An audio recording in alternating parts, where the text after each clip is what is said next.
A woman with an issue of blood sneaks up behind Jesus and, trying to be covert, touches him, and her illness is healed. Is this a simple story, or is there more to it? Let's dive in. Is this just a simple story? If it is, why does it appear in three Gospels? It appears in Matthew, Mark, and Luke. All three tell the story. I'm going to start out by reading Mark's version of it. It appears in Mark 5. And a certain woman, which had an issue of blood 12 years, and had suffered many things of many physicians, and had spent all that she had, and was nothing bettered, but rather grew worse. When she had heard of Jesus, came in, pressed behind him, and touched his garment. For she said, If I may touch but his clothes, I shall be whole. And straightway the fountain of her blood was dried up, and she felt in her body that she was healed of the plague. And Jesus, immediately knowing in himself that virtue had gone out of him, turned him about in the press, and said, Who toucheth my clothes? And the disciples said unto him, Thou seest the multitude thronging thee, and sayest thou, Who toucheth me? And he looked round about to see her that had done this thing. But the woman, fearing and trembling, knowing that what was done in her, came down and fell before him, and told him all the truth. And he said unto her, Daughter, thy faith has made thee whole. Go in peace, and be whole of thy plague. What can we initially rip out of the reading? First of all, she's had this problem 12 years. Number of God, just like 12-year-old girl that was healed. Numbers repeat. Watch my numbers video if you want to see about that. Now, what's the other thing we ripped out? It said fountain. So that means some sort of vaginal bleeding. So this sort of thing she would be put out of the camp for, or out of the city, because she would be declared unclean. This will come in play later. But I want to talk about faith. What faith is there in this? Do you see the faith in this? If somebody said to you, you've had this issue for 12 years, just go touch that guy over there. And people say, touch that guy over there and you're going to be healed. Well, what do you got to lose? Well, let's dive into this. Let's see where faith comes into this. But let me modernize this and tell this story a little differently. Let's say you had an issue. Let's say you had massive headaches, and it occurs almost every day. You have migraines. Some people deal with this. It's very debilitating. So let's say you had heard that this guy Mike could heal you, which I can't. God can heal you. So you set off to find me, and you find me by water, and it's a big open water, and I say to you, you'll be healed. Just walk out into the water. I want you to walk out 100 yards, and the water's not going to get any deeper than your thighs, your middle thighs, but when you get out to the middle of the water, lay down and do a backstroke, 7 strokes, stand up and walk back to me, and you'll be healed. Well, you might think, well, it's a pain, but what do I got to lose, people? People said it might work. Okay, well, here comes the faith. I didn't tell you that. I was standing along a highway in Florida, and the water that we're standing on in front of is the Everglades. And you're going to walk out in front of this water moccasin, um, alligators, all these other things. You're going to risk your life for this.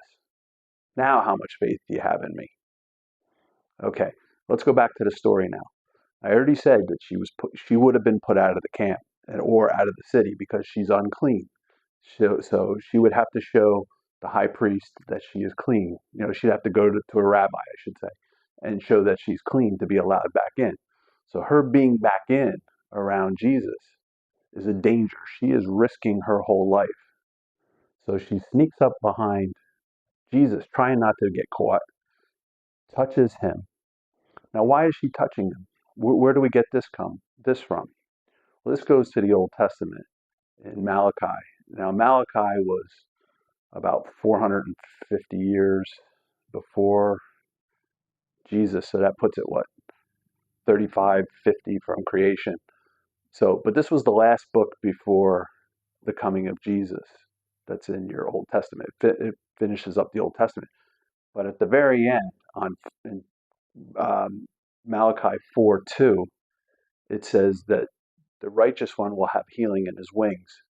And that's what she's grasping onto. She knows that she just has to touch him. She doesn't have to even get in front of him and ask him because she's afraid she's going to be turned around and maybe handed over.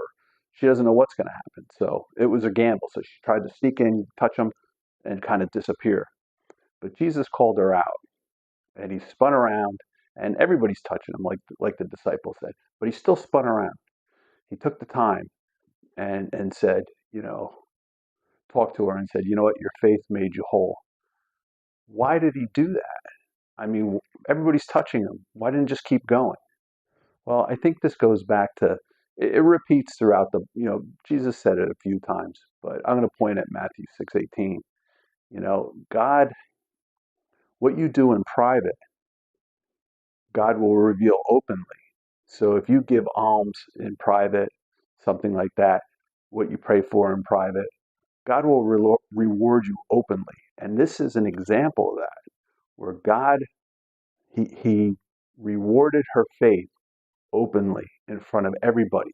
He called it out and said, what great faith, showing all the other people that she's something to look at.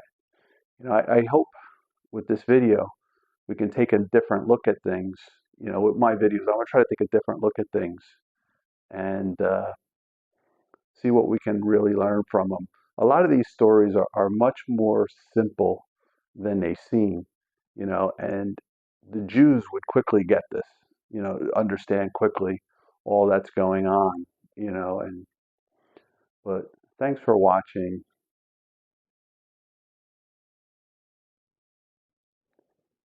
If you like this video and want to see more, consider subscribing to the channel.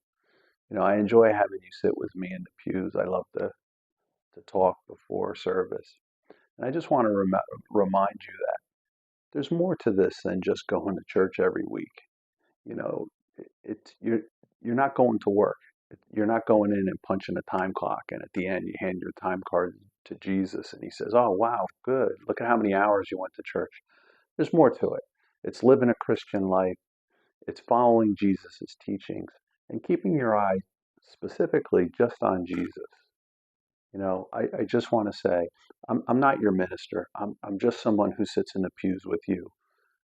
The difference between me and most Christians is I read the Bible incessantly and I study the Bible incessantly. And over the years, I've learned some things, and I just want to point out things to other Christians who are interested in these kind of things. But thanks for watching.